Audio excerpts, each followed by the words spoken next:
কিছু জায়গায় গিয়ে ক্যামেরায় সব কিছু ধারণ করা সম্ভব হয় না। কিছু অনুভূতি শুধু হৃদয় দিয়ে অনুভব করতে হয়।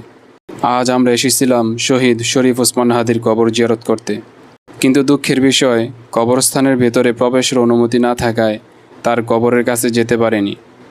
দূর থেকে পুরো জায়গাটা দেখা গেল, গাছপালা ও দূরত্বের কারণে তার কবরটি আলাদাভাবে শনাক্ত করাও সম্ভব হয়নি। তবে এখান থেকেই আমরা তার জন্য দোয়া করেছি, কারণ কবর জিয়ারতের উদ্দেশ্য শুধু ছবি বা ভিডিও ধারণ করা নয়। মৃত ব্যক্তির জন্য দোয়া করা এবং নিজের মৃত্যুর কথা স্মরণ করাই হচ্ছে কবর জিয়ারতের মূল উদ্দেশ্য। দূর থেকে জাতীয় কবি কাজী নজরুল ইসলামের সমাধি স্পষ্ট দেখা যাচ্ছিল।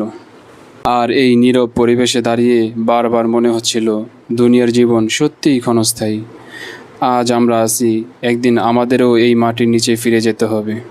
শহীদ ওসমান হাদির জীবন ও আত্মত্যাগ আমাদের শেখায় শুধু নিজের জন্য নয়, মানুষের জন্যও ভালো কিছু করে যেতে হবে।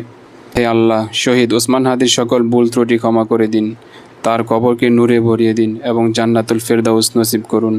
আমিন।